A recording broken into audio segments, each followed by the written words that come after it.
I don't know how to describe it other than like a demon type of sound. But it's silhouetted, hulking, every bit of 5.5 feet wide, 13 to 14 foot tall, pitch black. The one thing that ran through my mind when I had this encounter was I don't have a big enough gun. Your host, two-time witness and field researcher for more than 40 years, William Jevning. Welcome to Creek Devil. Hello everyone, welcome to another edition of Creek Devil.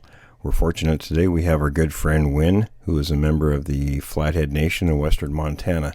Tom, why don't you go ahead and take it away since you and Wynn just talked recently, and Wynn and I have talked many times, so I'll let you take the lead on this. Really good talk the other day, you and I. You had some absolutely incredible stuff. Right. Yeah, I remember. Yeah. And I got a picture of that truck. Is that a Dodge or a Ford?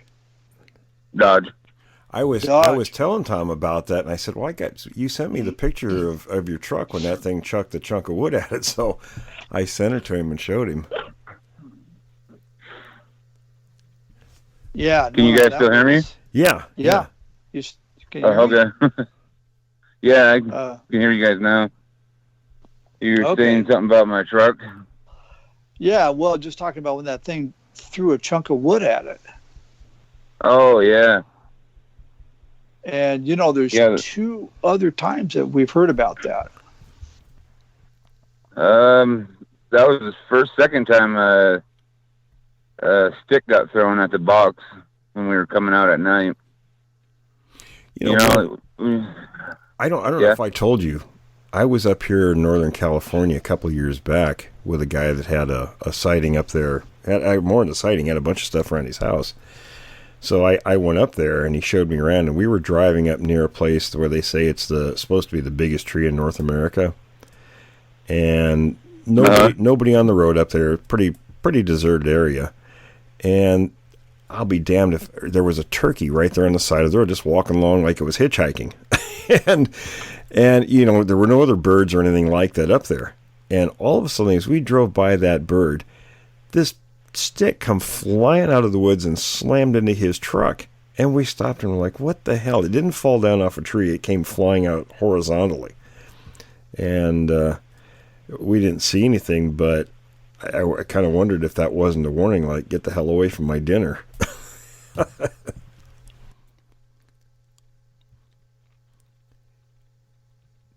Yeah, that's, we've heard that a few times with situations like that. I think we lost Wynn. Let me call him back here. He said we might lose him, so because he's coming out of the woods and doesn't have a lot of reception there. So he said for a bit while he's driving we might lose him a couple times. So let me see if we can get him back here. I'm already recording, so. Did I lose you guys? There you are. Yeah, you said we might lose you a couple times. Yeah, I'm gonna pull over here. Find a spot to pull over real quick. I don't know if we lost you before I was telling about the deal with the turkey, and then we got a stick thrown at us. But it sounded really similar to what happened to you. Yeah, I had it happen twice, actually. The once with the log, and one time we were coming out of the woods, and my cousin was driving, and I was looking out the mirror.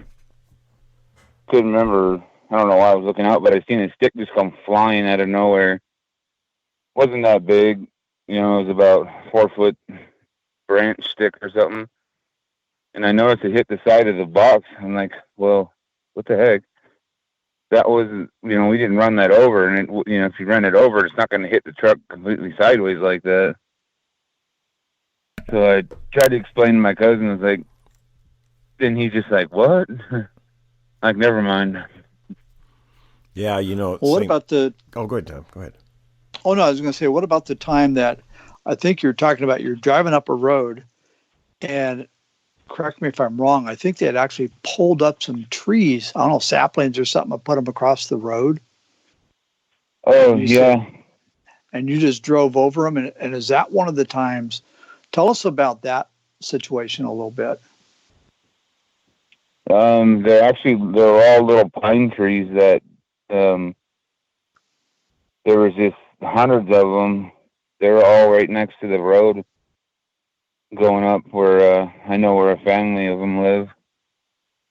And they must have got tired of me coming up there and messing with them. So they like uprooted. They're only about, I don't know, somewhere 5 to 6 feet tall little trees, just little dinky little trees.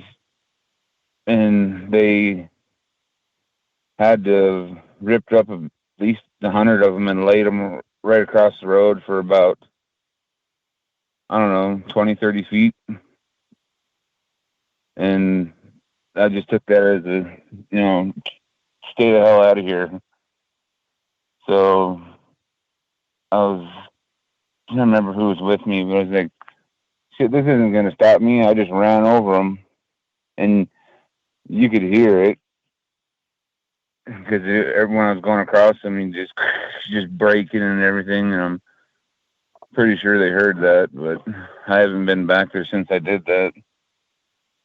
Yeah, and now was that one of the times when they threw the stick at your truck?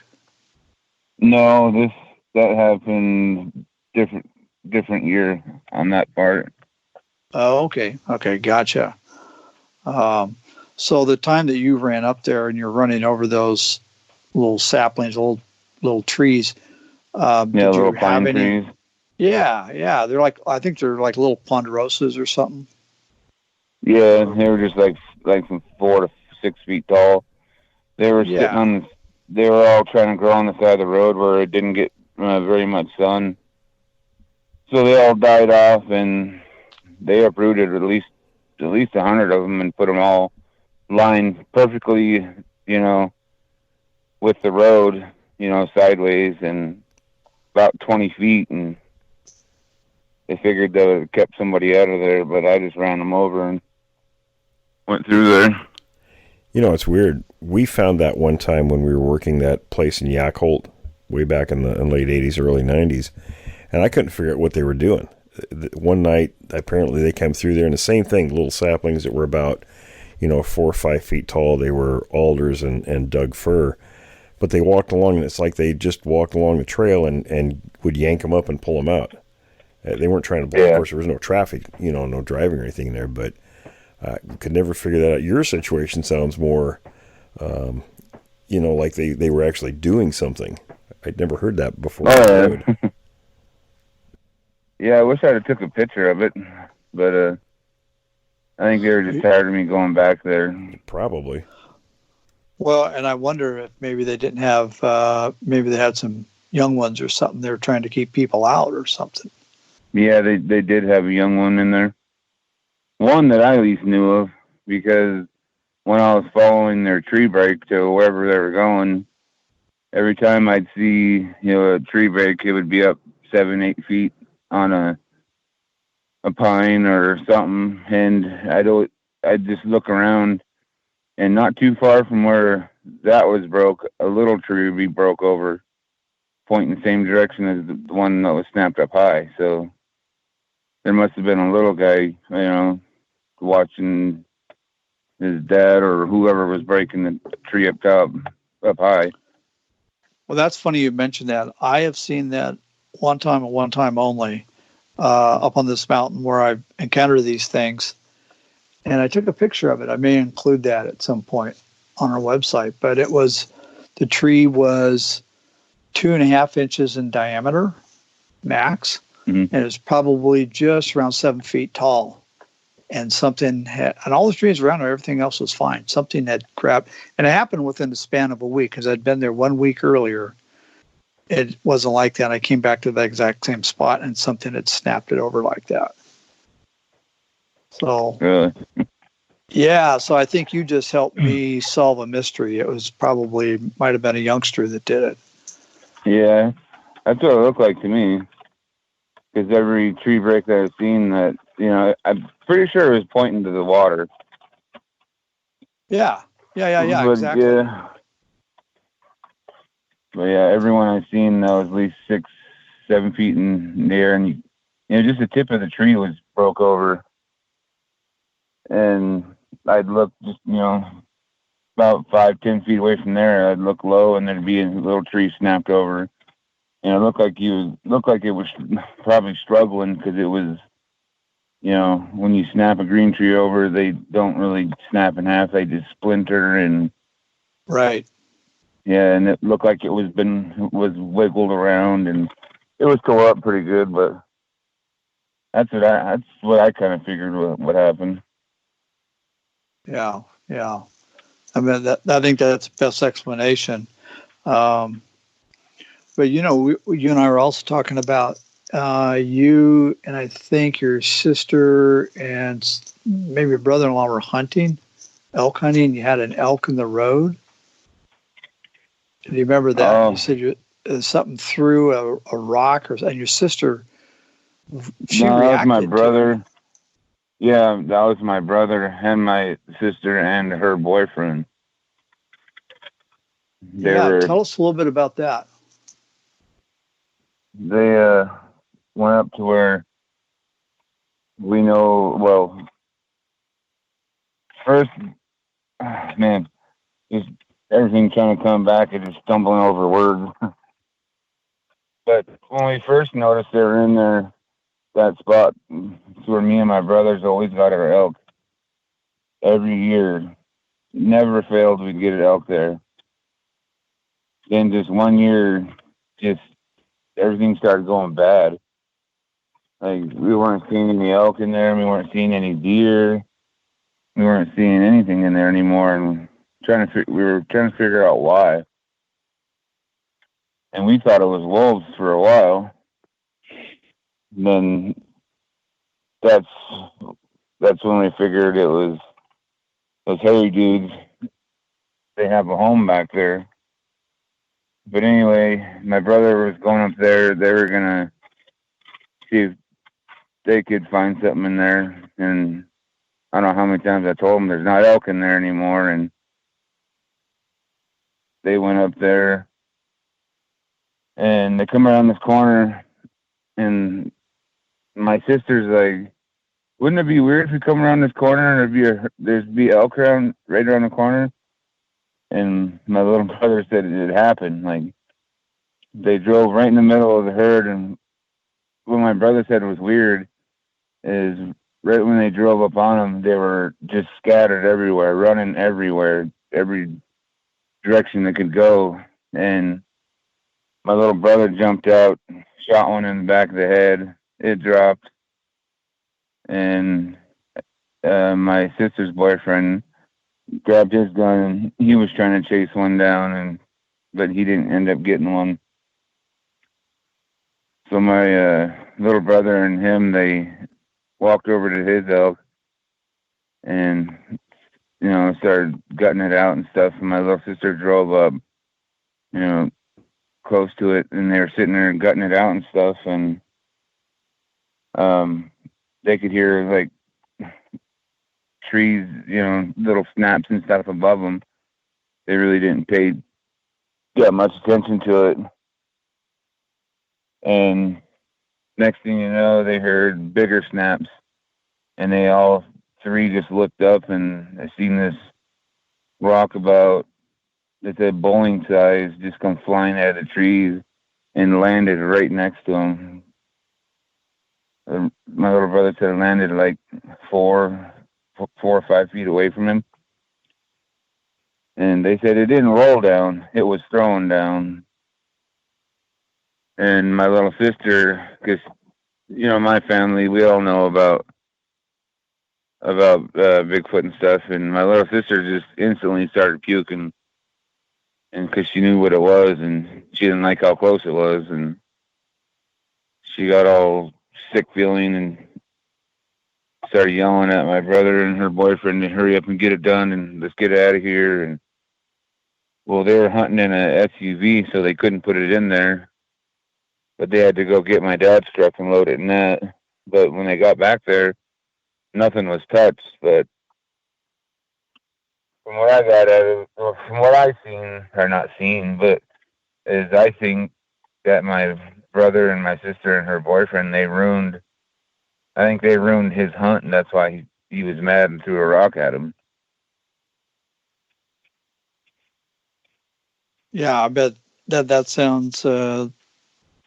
I mean, these are temperamental. Will, what are your thoughts? Oh yeah, they were probably hunting the elk too, and you guys disturbed the hunt and it ticked them off, I'm guessing. That's what I got out of it, because he said they were scattered everywhere. Now, were they? And usually when elk were they scattering before they got there? They bunch up. Yeah. Huh? Did they scatter because the truck was there, or were they already scattering when they drove up on them? They were already scattered when they said he come around the corner. Ah, okay. He said they were everywhere, and usually when elk get scared and stuff, they all bunch up. Right, right. Now you said your family is familiar. You guys know about these things. Yeah, we're. Go ahead. No, I was just going to say, yeah. Tell us a little bit about. You guys are familiar with the rock throwing and tree breaks. Yeah, maybe give us a little background on that. Just growing up, our parents, grandparents, and all that, just would always let us know. There's a hairy person walking around in the woods. Be careful, like just how they were taught when they were young. Just was told that he does exist. He's the protector of the woods and stuff like that. But he's not your friend. No.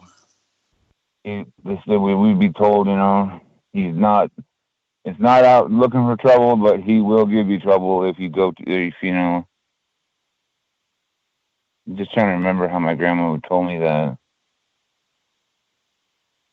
Don't trust him. Like, he will hurt you, but just leave him alone. He'll leave you alone. If you come across him or, by accident or anything, we're supposed to talk to him and just let him know, hey, we're sorry, we're leaving. Just talk to him in our native language and just let them know that we're leaving. Right.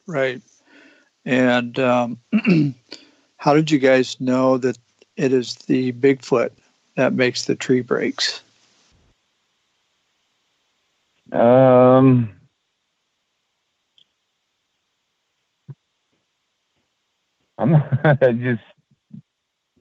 don't even know how to answer that. Was that information just passed down to Wynn? I'm sure, the older folks would want to let you know the different things to watch out for.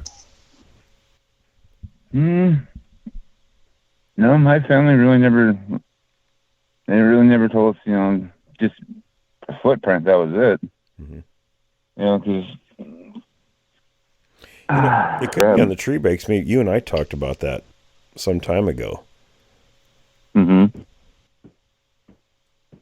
See, they never, my grandma and them never told us, watch for this, watch for that. It's just, we're supposed to just, I don't know how to explain that.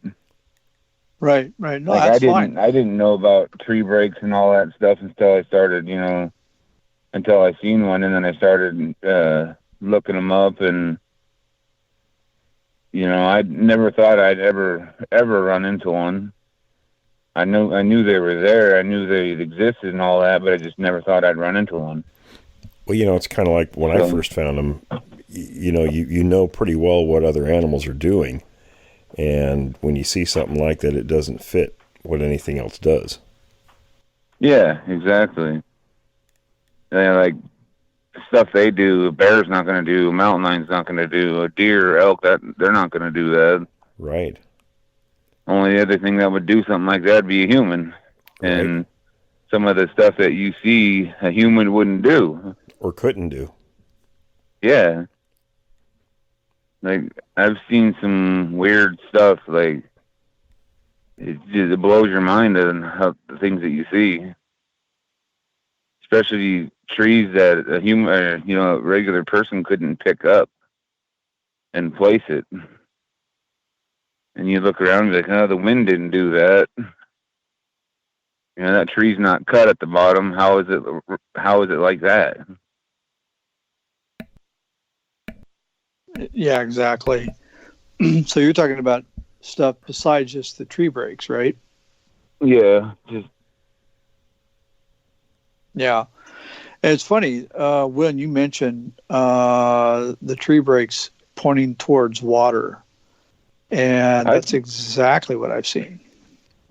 Yeah. I think it was too. pointed towards water, because now that I've thought about it, the way they were going, there was a good-sized natural spring that fills up this little, I don't know, like a little pond thing that runs off and goes down even farther. But yeah,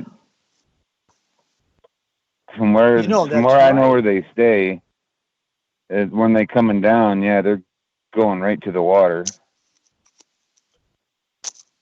And you had sent Will and I pictures of that funny structure by the natural spring, right? Yeah. Yeah, that was a pretty big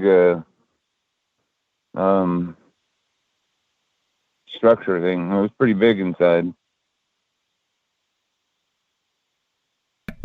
Yeah. And I found it interesting that it was by a natural spring, because that's where one of the areas that I had encountered, found some footprints and stuff, was by a natural spring. And I've since found out that I think they have an interest in natural springs. All the water is clearer. When it freezes up in the wintertime, typically the natural springs, they're still going, right? Yeah. Yeah, and this one comes up underneath the ground. And the game are going to be drawn to that. Right. Hey, let me ask you about that, too, that structure. The materials it was built out of, were they cut, or was that just, stuff that looked like it had been found in the area? I only seen like 2 or 3 that were cut, but it's just, I just don't see anybody messing around up there. It's pretty far up there. Yeah, and I don't think you'd want to build, at least I wouldn't want to build a structure right next to a body of water like that. It'd be kind of cold at night. All right. Yeah, and it was in an area that doesn't get sunlight. Yeah. Yeah, it was very interesting, those pictures. It's funny you mentioned it doesn't get sunlight. What came to mind is these things are very adept at using shadows to conceal themselves. And they like to be in areas, I think a lot of times, concealed in areas that don't have sunlight and are very shaded. So it's consistent. Yeah. Yeah, they're smart, really smart. Like I was telling you, that one that was on the road that was belly crawling across the road, and I was gonna shoot it, but I just had a real bad feeling that I had my crosshairs on its head and shoulder, and I'm gonna try to get it in the neck so it'd be paralyzed, but I just had this real bad feeling after doing it, though. Right. I just didn't. I don't think I would have made it out of there. No, I'm sure his pals would have been close by. No, yeah. Well, it's funny. You and I were talking about, and I like this, when you go into an area where they're at, you would always park your truck so that you have an exit. Remember that? If I'm going up towards them and I know I and I know I'm going up there to, mess around with them or, just, hear them and hear their knocks and whistles and all different kinds of weird noises they make. When I go up there, I always find a spot to turn around, and I always make sure I'm pointed the way out. Because the first one I ran into, there was only one way in, one way out. And when I seen the first one, I was standing on the side of the road when I was deer hunting. I didn't like that, knowing that I couldn't come out. I don't know. Just every time I go and mess with them now, I always make sure I'm pointed, the way out. Now, that's not the time that you saw it standing on the side of the road and you drove on about 200 yards and then you had a dead end? Yeah. Yeah. Okay. And then tell us about that, because I think you had to turn around and go back to where this thing was. Yeah, it was a dead end. Well, can't remember the years. Man, it's been quite a while ago now. But I was deer hunting, and it's called North Crow Canyon. That's what it's called, and it's just a one way in, one way out. You turn around at the end because there's a trail. When you hit the end of the road, there's a trail that you can walk miles into the mountains. And everybody I know that goes up there always has something happen. Like my little brother was telling you the other day when you talked that him and his buddy got chased out of there like a month ago. But I was up there hunting for deer, because there's huge bucks that run through there, and they're always on a dead run. And I figured out why that day. But I was just driving through there, and it's going kind of slow. And for some reason, I couldn't see it driving up. But when I got right beside it, I caught something out of the corner of my left eye, and I just, kind of looked over, and it was just standing right there, like 15 feet off the road. It had its right hand on a tree, and its other hand, like, down by its knee with his palm, like I startled him or her. I'm pretty sure it was him. But it's like I startled him, and I was starting to look up, and something popped in my head. And I've heard of, different Indians saying never look them in the eye, because when you look them in the eye, I mean, you'll die, or it means death or something. And that popped in my head, so I just stared from its chin down a little bit.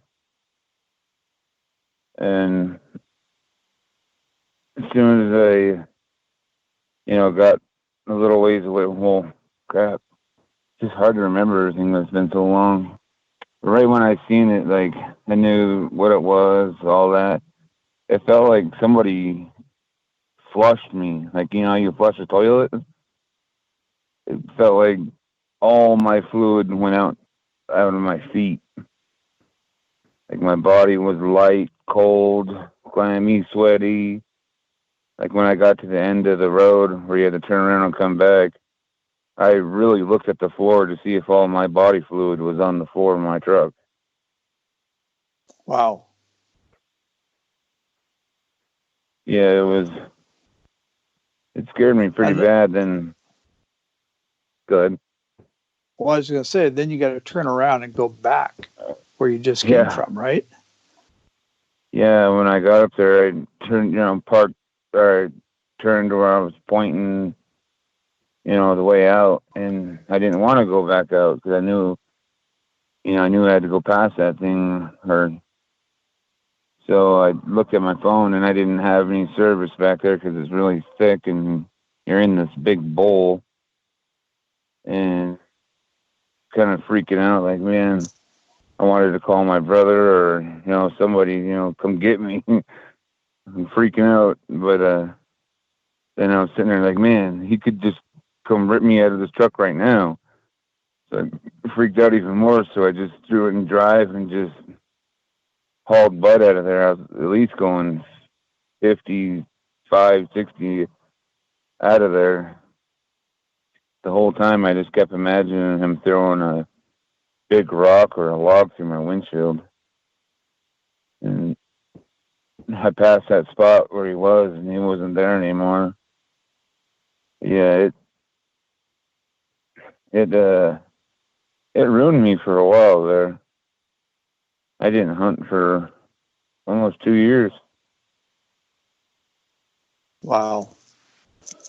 And now, was that before or after the time you saw the one crawling across the road? That was after. After okay. the first one I seen, it ruins you. You don't want to go in the woods. You don't want, after you see how massive they are and huge, you don't want nothing to do with them. Even, like, I wouldn't even feel safe carrying a 50 caliber around because it just doesn't seem like it would do anything to them. They're just so damn big. And the one crawling across the road, what did he jump? Did he get down on his knees, or I mean, in a spider crawl, or was he doing it all the whole time? There's another little group I know that they live close to the highway, down by the river, down towards like Karma, and you guys don't know all these spots, but they live close to the highway, and I was hunting. I was bugling elk one night to see if they were there, and it was cow calling and stuff, and I got a loud cow call that come right behind us. And that's when I knew, they were there in that area. So, like, I think it was like 2 or 3 months, I went back and just sat there and was just watching and listening and stuff. There was one off to the left of me. I could hear him in the trees whistling and stuff. But then I kept seeing something in the ditch on the left side of the road I was parked across. Just kept seeing, like shadowy things. There's something moving. So I took out my binoculars and I was looking, and it was kind of like, I don't know, not too young, but a younger one. He was he wasn't built real big, but he was, really, I don't know how you even say. He was just kind of a thin guy, a little tall, scrawny guy. And he was trying to make it across the road without me seeing him. And he was come belly crawling up from the ditch onto the road. And he looked like a spider, it was like he was walking on his fingers and toes, just crawling across the road. It looked weird. I don't know how to explain it, but it just looked unnatural. Just like, I don't know how to explain it, but it looked pretty weird. But he was crawling across the road, and I rolled down my window a little ways, and I put my gun out there, and I was had him in my crosshairs, and I was gonna shoot him, but then I just got this real bad feeling, like if I shot him, something really bad was gonna happen, and I was pretty close to pulling the trigger because I was just gonna shoot and just take off really fast and come back with my brothers and stuff and see if it would still be there. I just had a bad feeling that something was going to happen, so I didn't shoot. Probably a wise decision. Yeah. That crawling, I made me think of a couple other people I've talked to that describe exactly the same thing. Tom, you remember the lady we talked to who in New Mexico, her and her daughter watched one do exactly the same thing across the highway in front of them. And then I talked to another person in southern Washington recently She didn't actually see it crawling, but it was down on the road, and with its back end sticking up. She thought it was a bear at first until it stood up and walked away, but it was very similar, both those.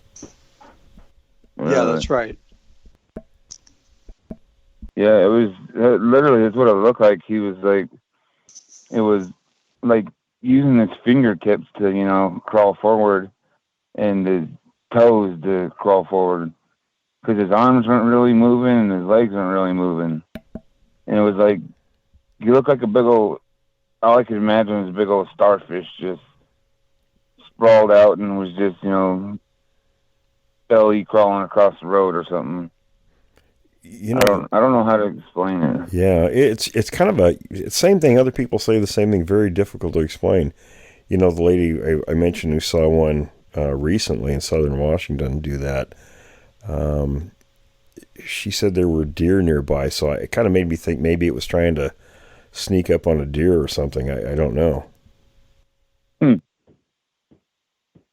Yeah, You know, we have heard. Well, I was just going to say, we have heard stories talking about that. And I think part of the reason it is so weird is because there's no way a human could do that. You could not walk across the road on your fingers and toes, but these things can. I'm like 100% sure that's what it was doing, because his arms and legs weren't moving that much, and it almost looked like he had those like roll things you can roll underneath a vehicle and work on them. Right. Yeah. That's what it looked like he was on. I can't remember what they're called. It was like, man, a creeper. Is he on one of those? I don't know. That came across my mind. Because he was moving so... I don't even know how to explain it. Was he moving slow? No, not real slow, but it just made it look like he was on wheels. Like he was laying on something with wheels, but... I think it's hard for us to imagine because we don't or aren't able to do that. But, you know, these guys are designed different than we are, so... Yeah. I don't know. It weirded me out. Yeah, no kidding. Jeez. There's a gal in Texas I heard describe that similar thing when she was a little girl. Her and her mom saw it. And you know what? It really talks about how these things, they must have powerful fingers that can hold their body up, and they can manipulate their fingers, like you said, to make themselves go across the road. And like you said, it looks like they're on one of those, a dolly that the mechanics use. Yeah. Yeah, a creeper. Yeah, there you go, creeper. Yeah, that's what it looked like for a minute. Oh yeah, that's what I was gonna say. I ran into a buddy, and his mom was with him, and he was jokingly, like he's like in front of his mom, he's like, "Hey, have you been messing with those hairy people lately?" I'm like, "No, not really." And his mom's like, "Hairy people? What are you, hanging in Missoula and hanging out with the bombs?" I'm like, "No." And he's like, so his mom said something to her, and she started laughing, and he told her, he's like, he knows where a family of Bigfoot live. And she's like, oh. And she started talking to me. She's like, I got a story for you. I go, okay. She said she was like 16 or 17 years old. She lived in Post Creek, not too in between Mission and Ronan. She said it was in the 70s, but their neighbors on the weekends would always go horseback riding.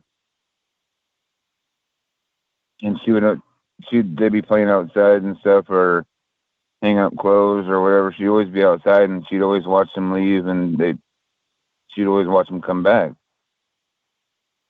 Well, she noticed they haven't been back because she loved horses or whatever. And she was about to go inside, and she noticed that the lady and the guy were walking back, and they had to walk in front of her house for them to get home. So she ran down to the road and asked them, "Well, why are you guys walking back? Where's your horses at?" And the guy told his girlfriend or whoever she said he was, said she doesn't need to hear that. She doesn't need to know what happened. And she told her, yes, she does, because she needs to be warned what's out there or whatever. And she told them that they took their horses up in the mountains that ain't too far from, where they live. And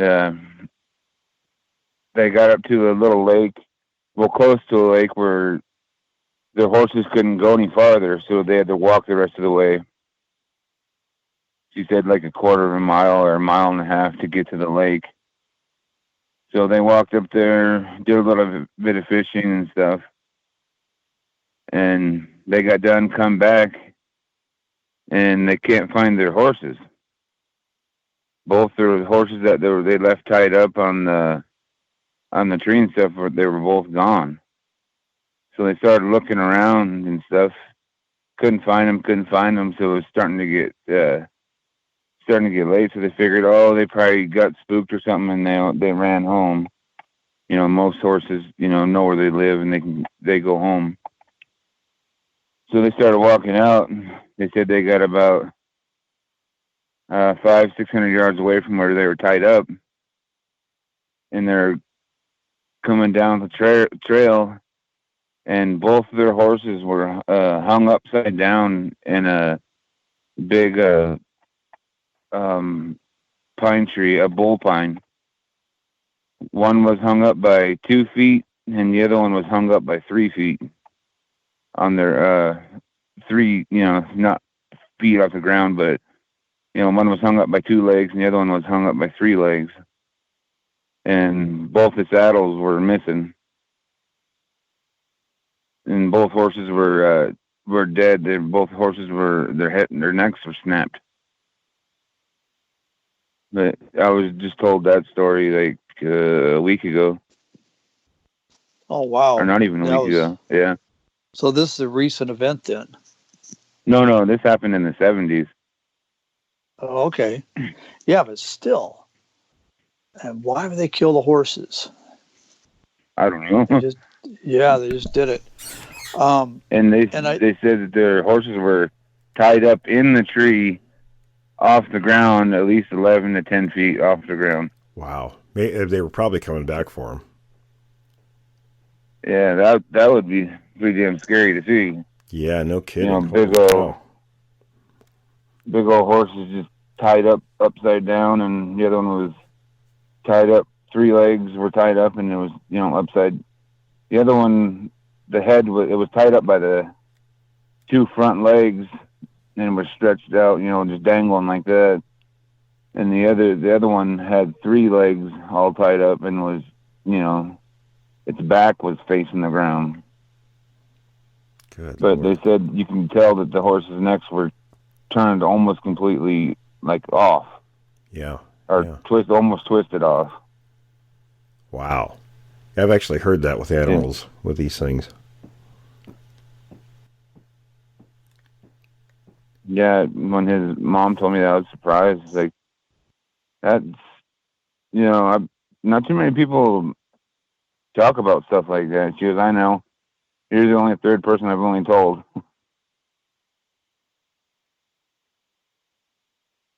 You wonder, are they going to eat them? Are they just mad? Why did they do it? Because Right. I've seen deer, a picture of a deer. Actually, Will, you sent it to me. Kind of the same thing, about 15 feet off the ground. You remember that? Yeah, that was, and actually that happened a couple of years in a row with two different deer. It was 11 feet off the ground and same tree. I don't know if I showed you that picture, Wynn. I'll have to send it to you. Yeah, that one that was up in the tree. Yeah. Yeah, since it's getting warmer here, and I'm going to start going out and messing with them, see what I can get. I'll take a picture of those trees across the road and all that. Yeah. Well, and these, let me ask you this, just point blank. Do you think these things can be dangerous? Do they kill humans? Yeah, definitely. Oh, yeah. They're vindictive, too. Like, I've made them mad a couple of times, and they've, let me know that they don't forget about it. How do they do that? Like the one where they threw a log at my truck, that one. I shot my gun that night, and they didn't like that. Or it was, the same night, yeah. Same night I shot my gun because they were getting too close. And that's when they threw the log. And I'm trying to think of it. I did something, me and my cousin.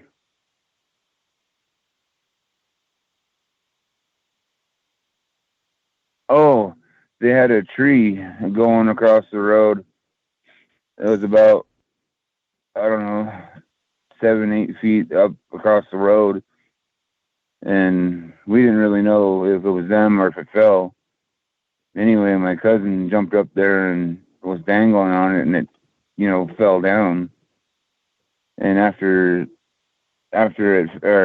hit the ground and stuff, we heard a couple of noises like, "Oh shit, maybe you shouldn't have done that." But I think a week after that,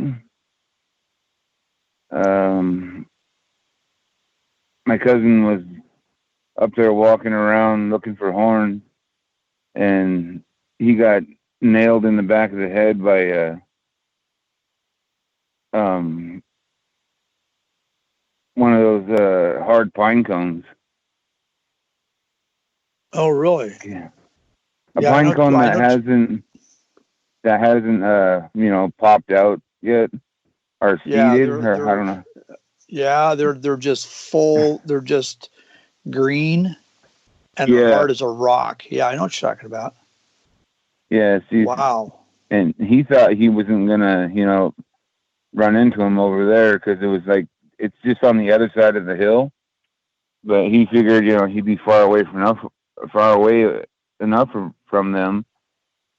But I'm pretty sure, they remembered him crawling up on that tree that they put up, and they seen him rip it down or whatever.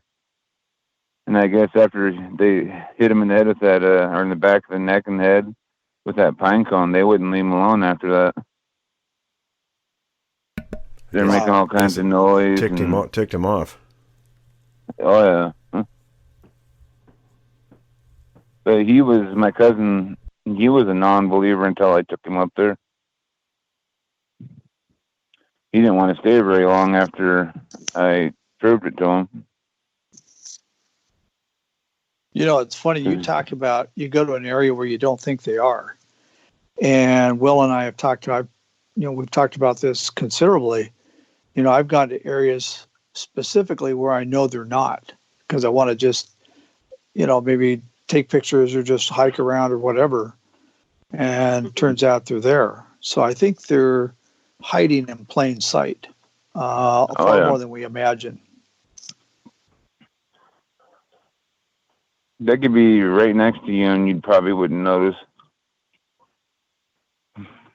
I think that's happened a lot more than people imagine.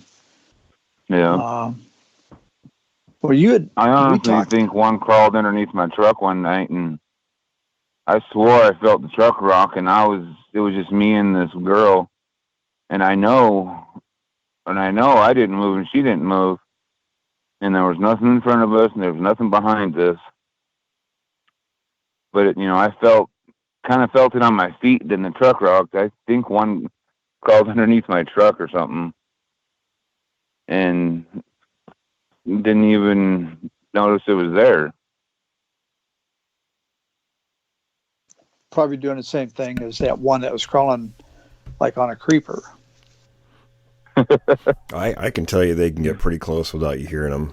That night terrorized as teenagers. One was like just a couple feet behind me, and I was totally unaware it was there.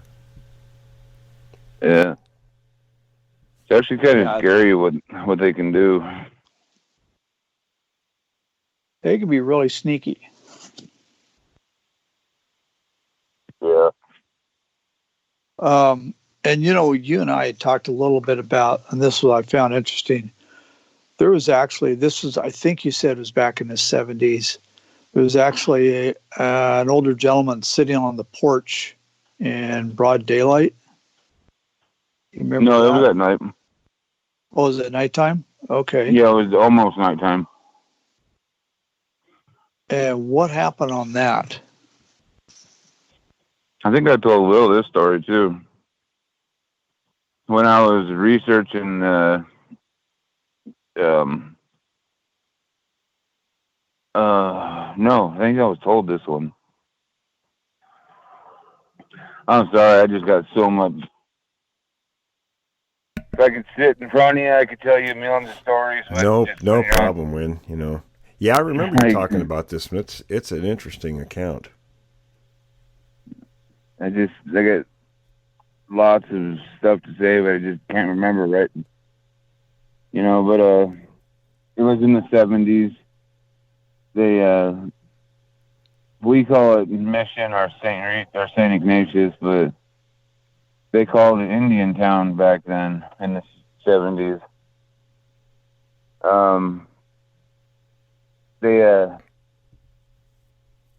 I don't remember if they called it a project or whatever, but where not a bunch, but a few Indians lived. Like a housing or something, houses around, low income Indians and stuff. But they were having problems. They had a problem with the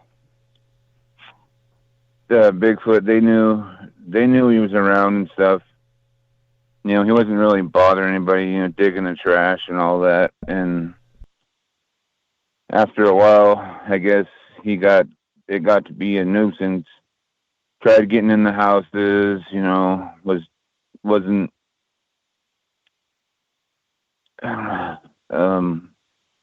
It was starting to be, didn't care about humans anymore, I guess. It was getting too used to humans and was trying to get into houses and stuff. So the guy wasn't putting up with that anymore, so it was digging in the trash or trying to get into something of the guys. And the guy got mad and shot over its head, and started yelling at it or whatever, and it took off. And I guess a couple of days or a day after he did that, the guy was sitting on the porch, and just enjoying himself or whatever. And kids were coming in and out of the house and all that. And next thing you know, the guy gets pulled off the porch, and it started dragging him out towards, the mountains, the hill, the woods and stuff. And the kids and a few other people watched it happen. But nobody wanted to go after him because, everybody was scared of it. So a couple hours go by, and the lady or somebody got a hold of the guy's brother and cousins and stuff. So the brother and all of them showed up and went looking for him. They found him like a mile from the house on a trail, just beaten to mush, I guess. I guess he was just purple, black, and all just beaten. Just, I guess the thing just really beat him pretty bad. And they took him to the hospital and ended up dying in the hospital from all his injuries. And after that, guy's brothers and cousins and more family got together and they hunted it down and killed it. So again, that just shows that these things are very vindictive. Yeah. I was trying to remember if he shot over it or if he actually hit it, or I'm pretty sure that he shot over it. But they know what you're doing, even if you're trying to scare it off. Like you might scare off a bear, maybe a bear, I don't know, but a deer or something like that, you can scare it off. But these things know what you're doing, and they don't like being shot at. They don't even like you pointing the gun at them. No. Another example of that was, it made me think back to the miners at Mount St. Helens in 1924. That's what started that attack, was they shot at one, and that night they attacked him the whole night. But even my own encounter, the first time I had a rifle in my hands and I thought, I only got a 22. I'm not pointing it at something that big. Right. Like you said, wouldn't feel comfortable with a 50 cal. I can second that, because when you're in front of something that big, the only thing that goes through your mind is there isn't anything big enough to take this thing down. Yeah, and you're lucky you get that one shot. Yeah, exactly. Because people just don't, like, I've seen them move, They're fast. It's so fast, it's like it's not real. I don't know how you put that either. Like, they move so fast, so quick, you just like, how? Yeah, it's kind of like it's not real. Yeah. They're so quick that you don't have time to think. Yeah, I think that's a hard thing for people to imagine, something that big can move that quickly, but they do. Yeah. Well, that's a lot of muscle they have to put in motion, though. I mean, they can do it. Oh, man. When I seen that one in broad daylight, it terrified me. It's like a dang truck on wheels. You said it on legs. You said it perfectly too. I can relate to that. Now I didn't feel like my fluids are going up, but I just felt like, to me, it was like I felt the warmth drain out of me, out through my feet, and I just got cold. Yeah. I mean, it's a scared feeling that I've never felt before, and I guess it's shock. I mean, I don't know how else you'd explain it. I don't either. Yeah, there is no fear like that. I don't even lost for words on that, because it scared me so bad. Like, I would, for like 2 months, I would just wake up just sweating and from dreaming about it. It was always coming after me in my truck. Yeah. I'm with you on that one, as far as not wanting to go out in the woods again. I used to love to be out in the woods and hunt and fish and everything, and after that I was always looking over my shoulder, I think. Yeah. And still to this day, like when me and my kids, we go out, messing around the woods, or, just going out and shooting 22s or whatever, I don't let them go far from me. Like, especially my youngest son, he's 10, and yeah, he tries to be Daniel Boone or Crockett, just wanting to go. And I just tell him, like, you can't, buddy. You're the easiest one to pick off. Right. You have to stay. But I always make sure that they have a gun on them. I always tell them, make sure, it's visible. They see it. Hopefully it'll stop them from trying to, because kids and women is what some reason they like kids and women. From hunting, what animals are like. They're going to go after the easiest targets. The young and the old. Yep. Females. They're not going to go after a strong man. That's going to be their last choice. Yeah. That's why when we're in the woods and stuff, all my kids have guns on them. Like, I've bought them all pistols to where, they're in a holster that's visible, so they can see it. That's a real good point. Because Will, you've talked about that before. If you have something that they can see, they know what guns are, and even if you have something in your hand, like you mentioned, a camera, you carry a camera with you, or an air horn, they think it's a weapon. Yeah. With my youngest son, I always make sure he has a rifle on his, on his shoulder or something. So and you've told your kids, you told them flat out what the reason why, correct? Oh yeah. Yep. What I've done for my kids is I've prepared them, so when they do see one, it's not so shocking like when I did. Because, I was told about them when I was younger. Respect them, I respect you, leave them alone, you'll leave you alone. There was always that, okay, whatever. I'm never going to see one. Who cares? That doesn't prepare you. Yeah.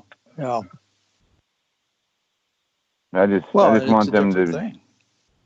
Yeah, just like when you see your first bear or your first deer, it's always been talked about. They're there. They exist.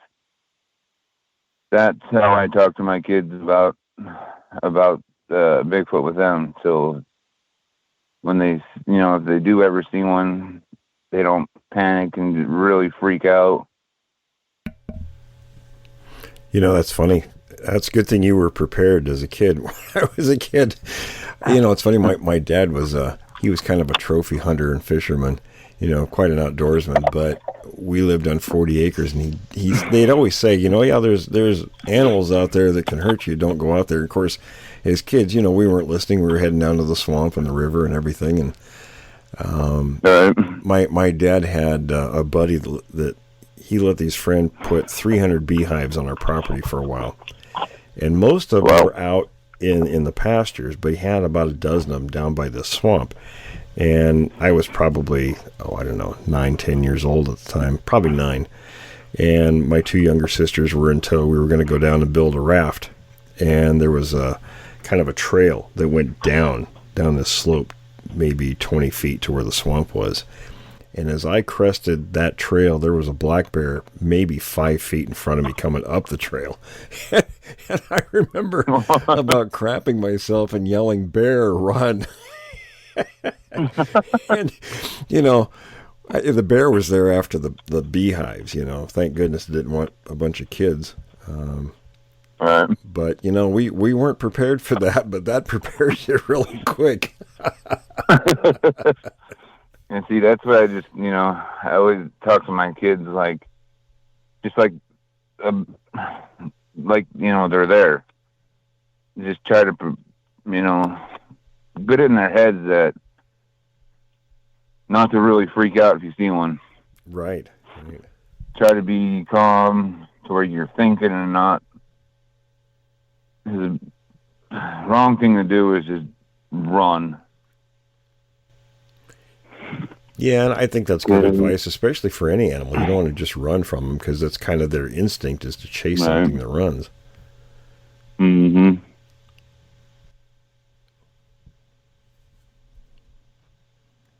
and there's just getting to be so much more of them. It's actually, there's going to be, man, I'm surprised not a lot more people come out and say, yeah, I've seen one. I think it's still, people are afraid to say anything, because of ridicule. But, there's a lot more juveniles this year. In fact, you sent me a picture of a juvenile track with your hand by it. Yeah. So we're seeing a lot of that, a lot of population growth. Right. But, there's a lot more food for them. That's what I was telling Tom the other night, is that's why our deer stuff live in town now. Exactly. They're staying away from these things. Yep. I've talked to plenty of people who said the same thing. When they encountered one of these things, the deer would run right up and stand next to them, for protection. I've seen it too, in areas near Mount Rainier, Washington, where, it's funny, it's always near hunting season, but that's when the deer and elk come down and they're staying right next to the town. But these things are there also. Yeah. I'll send you some pictures to where these deer literally sleep on people's porches. No kidding. Wow. Yeah. They sleep right in the front yard. I've seen them that close, but not right up on the porch. That's interesting. Where I live right now in Polson, you got to be careful everywhere you go because they just pop out of nowhere. They're in town. They sleep in we live next to a church, and they sleep in the church parking lot every night. Holy cow! Yeah, they're literally in the middle of town.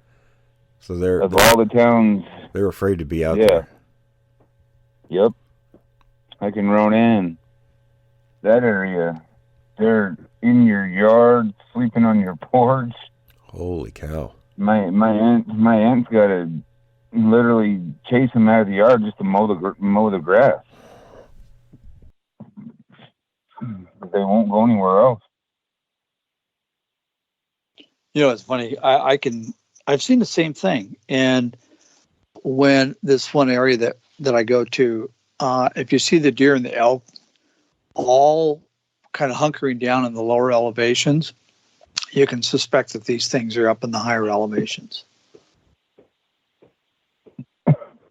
Yeah. And the only thing I've seen with elk, I haven't seen them in town, but the only thing I've seen them do is right when it starts getting dark,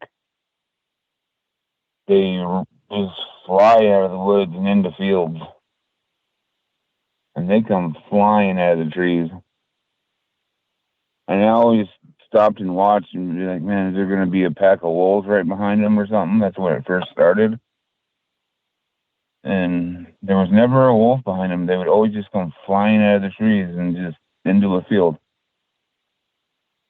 And that's when it all first started happening, and then started putting stuff together, and that's what it was. The hairy dudes chasing around.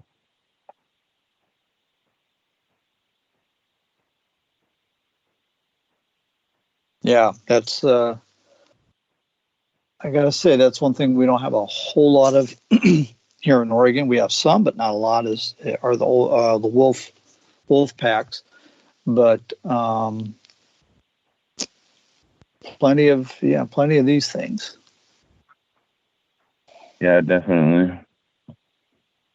See, what I think what happens is during the winter, some of them go back home or to where they came from.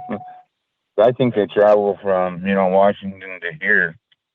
Some of them stay and some of them leave. Yeah, we're not that far from Washington. No, they've got some big range areas they cover. Mm-hmm. Like the one family I know, they stay here through winter and stuff, but there's other ones that I can never, find or hear when it gets cold. But rocky areas is where they like it. Oh, Yeah. you mean the Bigfoots? Yeah. Real rocky places that, covered good. That's what they like. Mm-hmm. I'm pretty sure, I'm definitely sure they live in caves and stuff. Because the one family I know there's a cave. Well, it's an old mine, and I know they live in it.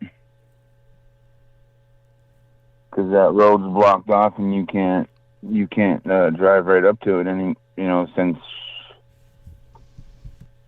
I think I looked it up on I think since the 60s they destroyed that road to where it can't go there no more. And that's where they always come from. So I know they live in that old mining hole, or,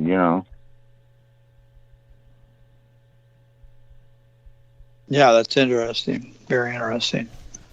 Wow. Yeah, if you guys come up, I can show you a lot of stuff. Well, we are coming, Wynn. And I can pretty much guarantee you, seeing at least one. Well, I'm sure. Every time I go mess with them, I always at least see, a flash of one or catch the corner of a shoulder or something. Or you're staring in the bush and you got that looks like a face. And you look a little harder, then you get your binoculars out and it's a face staring at you. Oh. Well, Will, It's you've just got their that their eyes freak me out. Yeah. They're just so pitch black that when they stare at you, it gives you the shivers. Well, it gives me the shivers every time. It's just like they give you that look like I'm gonna rip your spine out of your body. Like, oh man.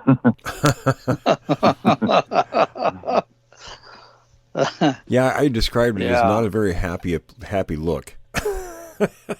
No, they never look happy. They never look happy. They're not the friendly forest creatures. No, it's not Harry and Henderson's or whatever. No, not at all. Not at all. Not even close. Tom, what were you going to say? I'm pretty sure there's some that tolerate people, but it's limited. Yeah, very. I was going to comment on a picture that you sent me that you took up in, I think it's Willow Creek or Bluff Creek. Yeah. And you looked at it later on, and we found that face staring back out of the trees. I don't know if I showed you that one. I'll have to send it to you. I don't think I showed you that one. Mm-mm. We were up there, and it was an area up here in Northern California, and we wanted to get to this. There was a couple lakes in the area, and we wanted to get to this one. There's no road to it. And one summer we were up there driving by it, and I looked over there and the thing was dry, and I said, hey, we got to go take a look at that. I didn't want to go hiking through the timber because there's a lot of rattlesnakes and stuff in there, and I didn't want to meet Jake the snake out there. But this particular time, since it was dry, I thought, okay, let's go take a look. And it wasn't good for tracks. It was real thick grass on the base of it and everything. So I just took a lot of pictures around the area because I wanted to see what kind of plants and bushes were in the area and things that might be good to eat there for these things. Mm-hmm. So a couple of weeks later, and I was fairly new at computers then, so I didn't realize you could actually zoom in like you're looking with binoculars on a picture. So I thought, wow, this is kind of cool, and I was looking in these pictures, and here's this face, and I'll send you the picture because it's pretty interesting. Really? Yeah, I can see that. Well, listen, we should probably let you get going. I know you're coming out of the timber up there, and yeah, I had to go mark some trees for a guy. But we're going to be in touch here soon. We're going to be coming that way this summer, so. Yeah, if I could just, you caught me at home, I sit down and actually think I could, there's a bunch more things that I could tell you, but Sure. Well, it just every time I jump on the phone, it just never comes to my mind until later. Sure. Well, we'll have plenty of time to sit down and talk with you when we come up there. So. Yeah, definitely. All right. Well, Wynn, we sure appreciate talking to you. Always, you know. Yeah. Yeah, it was fun. Yeah. Good, Wynn. Well, listen, we look forward to meeting you. At least I do. This summer. And yeah. Yeah, I'll take you guys around and have some fun. There's some spots that I won't get out. You guys can. We're going to be wearing the shirts that say the bait. You guys can go and walk around. I'll stay in the truck. Okay. And there's a couple of spots that I will not get out of. We'll be sure to bring somebody that doesn't run as fast as we do. And I got all kinds of guns we could take too. All right. They probably won't help us, but it's a comfort. Well, you know, anything is good, you know. All right. All right, Wynn. Well, listen, take care, buddy, and we'll talk to you again real soon. All righty. Thanks for listening to this episode of Creek Devil. If you or anyone you know has had an encounter with these creatures, please contact us at wjevning@yahoo.com. That's William, Jevning, @yahoo.com. All communication is confidential. Join us for another program next week. And until then, keep your eyes open out there.